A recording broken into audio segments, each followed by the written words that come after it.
తెలంగాణ జాగృతి అధ్యక్షురాలు ఎమ్మెల్సీ కవితకు అట్లాగే బీఆర్ఎస్ పార్టీ నాయకులకు మధ్య మాటల తూటాలు పేలుతున్నాయి. గడిచిన కొద్ది రోజులుగా మనం గమనిస్తే మాజీ మంత్రులు నిరంజన్ రెడ్డి, ప్రశాంత్ రెడ్డి, జగదీష్ రెడ్డి ఇటువంటి వాళ్ళందరూ కూడా పెద్ద ఎత్తున కవిత పైన అటాక్ చేస్తున్న పరిస్థితి కనిపిస్తుంది. వాళ్ళు కవిత ఏ వ్యాఖ్యలు చేసినా, ఏమి మాట్లాడినా ఆ మరుక్షణం కొద్ది గంటల్లోనే వాళ్ళు ప్రకటనలు జారీ చేస్తున్నారు. కవిత పైన పెద్ద ఎత్తున వెచ్చుకుపడుతున్నారు. కవిత కాంగ్రెస్ పార్టీ ఏజెంట్ అని, కాంగ్రెస్ పార్టీకి అనుకూలంగా పనిచేస్తున్నారని, ముఖ్యమంత్రి రేవంత్ రెడ్డికి ప్రయోజనం కలిగే విధంగా ఆమె వ్యవహారం కనిపిస్తోందని ఈ రకమైన ఆరోపణలు వెలువెత్తుతున్నాయి. తాజాగా కామారెడ్డి పర్యటనలో కవిత కొన్ని కీలకమైన వ్యాఖ్యలు చేశారు. అది ముఖ్యంగా తన తండ్రి కేసీఆర్ మానసపుత్రిక అనే చెప్పుకునే కాళేశ్వరం ప్రాజెక్టు గురించి ఆమె మాట్లాడారు. కాళేశ్వరం ప్రాజెక్టు ద్వారా ఉమ్మడి నిజామాబాద్ జిల్లాకు చుక్క నీరు కూడా రాలేదు అనేది ఆమె ఆరోపణ. చుక్క నీరు కూడా ఉమ్మడి నిజామాబాద్ జిల్లాకు రాలేదు. ఉమ్మడి నిజామాబాద్ జిల్లాలో కామారెడ్డి కావచ్చు, నిజామాబాద్ కావచ్చు, అట్లనే బాన్స్వాడ అండ్ ఎల్లారెడ్డి, జుక్కల్ వగరా ఆ కాన్స్టిట్యూన్సీలలో ఒక చుక్క కూడా నీళ్లు కాళేశ్వరం ప్రాజెక్టు ద్వారా రాలేదు. Kaleshwaram project waste. దానికంటే నిజాం సాగర్ అంటే నిజాం కాలంలో నిర్మించిన నిజాం సాగర్ ప్రాజెక్టే బెటర్ అనే ధోరణిలో కూడా ఆమె వ్యాఖ్యలు చేశారు. తర్వాత ఆమె ఇంకొక మాట అన్నారు. రేపటి నుంచి నా మీద బీఆర్ఎస్ వాళ్ళు తమ కంప నోరు వేసుకొని ఒరే అవకాశం ఉంది, ఉర్లుతారు గ్యారంటీగా అంటే మాట్లాడతారు, విరుచుకుపడతారు అని కూడా ఆమె అన్నారు. సో అప్పుడే ఆమె రేపు అని అన్నారు. కానీ ఆమె అన్న కొద్ది సమయానికే కొద్ది గంటల్లోనే నిజామాబాద్ జిల్లాకు చెందిన మాజీ మంత్రి ప్రశాంత్ రెడ్డి అటాక్ చేశాడు. అంటే కవిత పైన వెచ్చుకుపడ్డాడు ఆయన. అసలు ఎవరి మేలు కోసం ఈ నిందలు వేస్తున్నావని ఆయన అన్నాడు. కవిత నిజానిజాలు తెలుసుకోవాలని, అసలు ఎవరి లాభం కోసం, ఎవరి ప్రయోజనం కోసం ఈ రకమైన నిందలు వేస్తున్నారు. ముఖ్యమంత్రి రేవంత్ రెడ్డిని నిలదీయవలసింది పోయి బీఆర్ఎస్ పార్టీని నిలదీయడం ఏమిటి అని మాజీ మంత్రి ప్రశాంత్ రెడ్డి ఆమెను ప్రశ్నించాడు. సో ఇక్కడ పాయింట్ ఏంటంటే కవిత కొన్ని కీలకమైన విషయాలు చెప్పింది.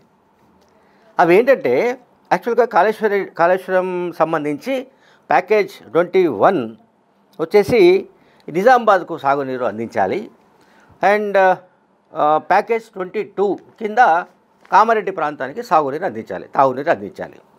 అయితే హల్దీవాగు నుంచి అంటే Kondapochamma Sagar to Haldivagu and Haldivagu to Nizam సాగర్కు నీళ్లు పంపించారు. అంతవరకే తప్ప ఉమ్మడి జిల్లాకు ఎటువంటి ఉపయోగం లేకుండా పోయింది అని ఆమె చెప్పారు. అయితే ఇదంతా శ్రీరామ్ సాగర్ పునరుజ్జీవన సంబంధించిన ప్రాజెక్టు, ఇది ఆమెకు అవగాహన లేకుండా మాట్లాడుతోంది, పైగా కావాలనే ఉద్దేశపూర్వకంగా బీఆర్ఎస్ పైన నిందలు వేస్తుందంటూ ఆయన ప్రశాంత్ రెడ్డి ఆమె పైన విమర్శలు గుప్పించాడు. అయితే ఆమె చెప్తుంది ఏంటంటే, కవిత చెప్తుంది ఏంటంటే ప్యాకేజ్ 21 అండ్ 22 ఈ రెండింటిలో కూడా కాంట్రాక్టర్లకు ప్రయోజనం కలిగించే పనులే చేశారు అని ఆమె ఆరోపించింది. అంటే బీఆర్ఎస్ హయాంలో అంటే కేసీఆర్ ముఖ్యమంత్రిగా ఉన్న కాలంలో కాళేశ్వరం ప్రాజెక్టుకు పునాదులు వేయడం, కాళేశ్వరం ప్రాజెక్టు పూర్తి చేయడం ఇదంతా జరిగిపోయింది.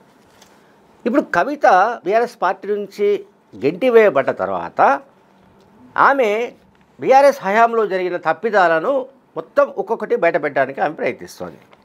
ఇప్పుడు కాళేశ్వరం ప్రాజెక్టు గురించి మాట్లాడడం అనేది పెద్ద ఎత్తున వైరల్ అవుతుంది. ఎందుకంటే మిగతా వాళ్ళు మాట్లాడడం వేరు. కాంగ్రెస్ పార్టీ కానీ, బీజేపీ కానీ, మరొక పార్టీ కానీ కాళేశ్వరం ప్రాజెక్టులో అవినీతి జరిగిందనో, లేకుంటే కాళేశ్వరం ప్రాజెక్టు కేవలం కాంట్రాక్టుల కోసమే కట్టారనో, ఏ రకమైన ఆరోపణలు చేసినా కూడా అది ఒక డిఫరెంట్గా ఉంటుంది. బట్ కవిత మాట్లాడడం అనే దానిపైన ఇప్పుడు పెద్ద ఎత్తున చర్చ జరుగుతోంది.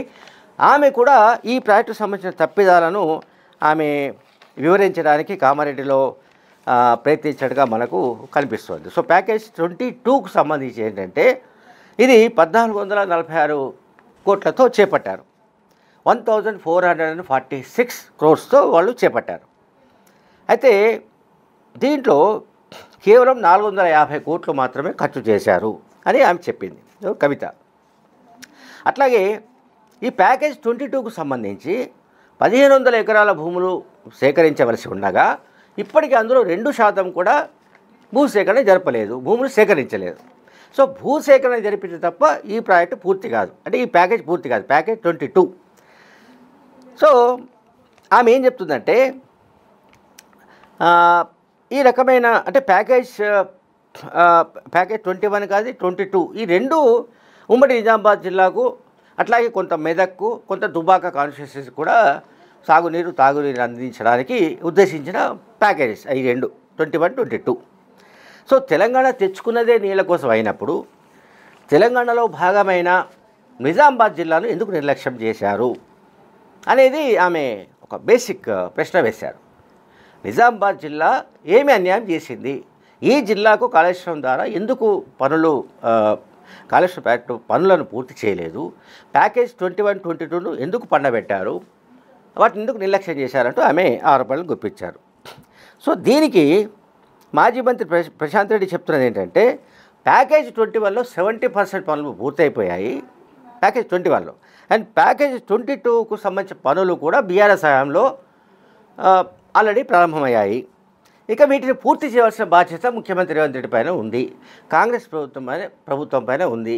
కాబట్టి కవిత నిలదీస్తే రేవంత్ రెడ్డి నిలదీయాలి, కాంగ్రెస్ ప్రభుత్వాన్ని నిలదీయాలి, మమ్మల్ని కాదని ఆయన అంటున్నాడు ప్రశాంత్ రెడ్డి. అట్లాగే ఆమె ఆత్మవిమర్శలు చేసుకోవాలి, కవిత చెప్తున్నామని అబద్ధాలు అని కూడా ఆయన అన్నాడు.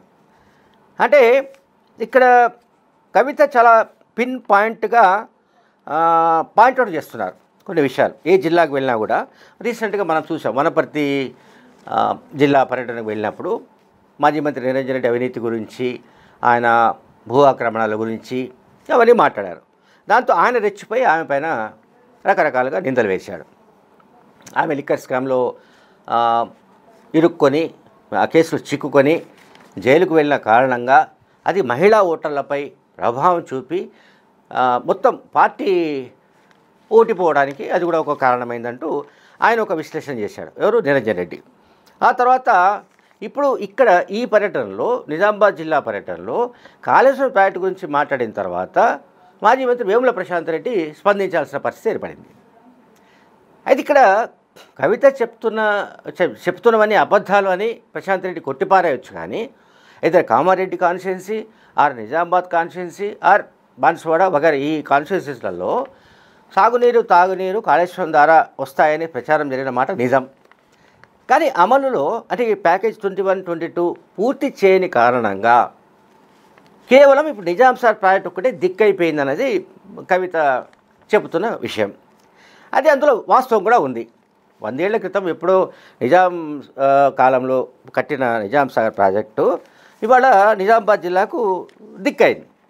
సో దాన్ని ఆమె పాయింట్అవుట్ చేస్తూ మరి దీని సంగతి ఏమిటి, మీరు ఇంత పెద్ద ఎత్తున దాదాపు 1400-1500 కోట్లతో ప్యాకేజ్ 21ను టేకప్ చేసిన మరి ఎందుకు పూర్తి చేయలేకపోయారు, ఏం జరిగింది, ప్యాకేజ్ 21 కాదు ప్యాకేజ్ 22కు 1500 కోట్ల రూపాయలు దానికి ఏమంటాం పెట్టుబడి పెట్టి కాంట్రాక్టర్లకు దోచిపెట్టడానికి పనిచేశారు అని చెప్పి ఆమె ఆరోపించారు.